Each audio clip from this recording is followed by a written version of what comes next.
அஸ்ஸலாமு அலைக்கும் friends, welcome to அழகான சமையலறை. இன்றைக்கி நம்ம ரொம்பவே கிறிஸ்பியான டேஸ்டான ஆனியன் பஜ்ஜி டீ கடை ஸ்டைலில் எப்படி செய்கிறதுன்னு பார்க்கலாம் ஃப்ரெண்ட்ஸ். அதுக்கு நான் 4 வெங்காயத்தை இந்த மாதிரி கட் பண்ணி வச்சுருக்கேன்.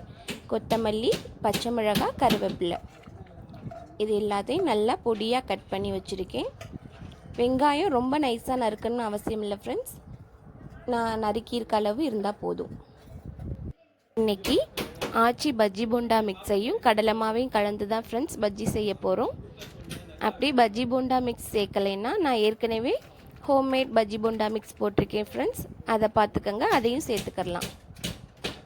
இப்போ ஒரு பாக்கெட் ஆச்சி பஜ்ஜி போண்டா மிக்ஸ் சேர்த்துருக்கேன். அதோட 1 spoon chilli powder, 1 spoon salt, 2 pinch அளவு பெருங்காயத்தூள், சோம்பு 1 டேபிள் ஸ்பூன் எடுத்து அதன் இந்தளவுக்கு பொடி பண்ணி வச்சுருக்கேன். அதையும் சேர்த்துக்கிட்டு ஃபுட் கலர் தேவைன்னா சேர்த்துக்கலாம் ஃப்ரெண்ட்ஸ், நான் கலருக்காக கொஞ்சமாக சேர்த்துருக்கேன். ஃபஸ்ட்டு இது எல்லாத்தையும் சேர்த்து நல்லா மிக்ஸ் பண்ணிக்கிடுவோம். வெங்காய பஜ்ஜிக்கு வெங்காயம் நிறையா சேர்த்தா தான் ஃப்ரெண்ட்ஸ் நல்லாயிருக்கும். இப்போ இதில் கொஞ்சம் கொஞ்சமாக தண்ணி ஊற்றி கலந்துக்கிடுவோம். அதுக்கப்புறம் கடலை மாவு சேர்த்துக்கலாம்.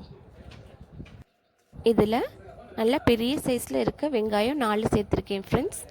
உங்கள்கிட்ட மீடியம் சைஸில் இருந்துச்சுன்னா எக்ஸ்ட்ரா 2 சேர்த்துக்கலாம். இதை நல்லா மிக்ஸ் பண்ணதுக்கப்புறம் 1 கப் அளவு கடலை மாவு சேர்த்துக்கிடுவோம்.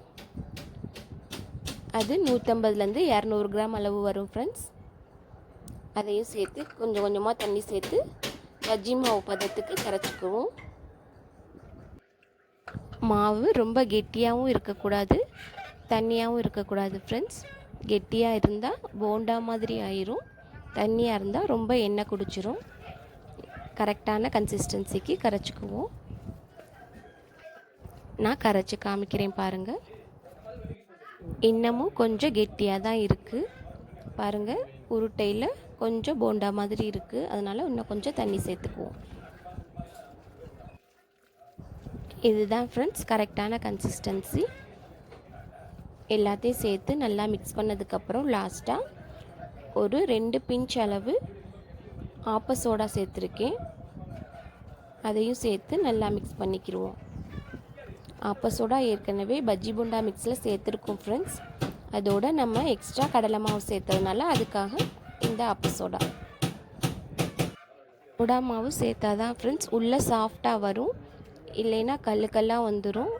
அதனால் கொஞ்சமாக சோடா மாவு சேர்த்துக்கோங்க. இப்போ எல்லாம் மாவு பிசைஞ்சதுக்கப்புறம் பஜ்ஜி சுடுறதுக்காண்டி வச்சுருந்த எண்ணெயிலேருந்து ஒரு 3 டேபிள் ஸ்பூன் அளவு இதில் சேர்த்துக்குருவோம். அதான் பஜ்ஜி நல்லா மொறுன்னு வரும். ஆயில் நல்லா ஹீட்டில் இருக்கணும் ஃப்ரெண்ட்ஸ். அதை சேர்த்து நல்லா மிக்ஸ் பண்ணதுக்கப்புறம் நம்ம எண்ணெயில் போட்டு சுட்டு எடுத்துடலாம். பாருங்கள், இந்த மாதிரி ஷேப்பில் சுடணும். ஃப்ளேம் லோ டு மீடியம் ஃப்ளேமில் வச்சுக்கோங்க ஃப்ரெண்ட்ஸ். ரொம்ப ஹையில் இருந்துச்சுன்னா வெளியில் வெந்துடும், உள்ளக்க மாவாகவே இருக்கும். அதனால் ஃப்ளேமை கம்மி பண்ணி வச்சுக்கோங்க.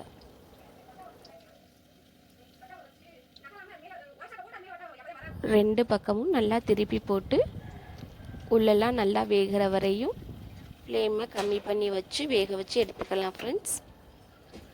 இப்போ நல்லா வெந்துருச்சு, நம்ம பஜ்ஜியை வெளியில் எடுத்துக்கலாம். பாருங்கள், பார்க்கையில் எவ்வளோ சூப்பராக இருக்குன்னு. இதே மாதிரி அடுத்த பேட்சையும் போட்டுக்குருவோம். உண்மையிலே இந்த பஜ்ஜி ரொம்ப சூப்பராக இருந்துச்சு ஃப்ரெண்ட்ஸ். இதோட தேங்காய் சட்னி இல்லைன்னா தக்காளி சட்னி வச்சு சாப்பிட்றதுக்கு ரொம்ப சூப்பராக இருந்துச்சு. கண்டிப்பாக ட்ரை பண்ணி பாருங்கள். ட்ரை பண்ணி பார்த்து டேஸ்ட் எப்படி இருந்துச்சுன்னு கமெண்ட்ஸில் சொல்லுங்கள்.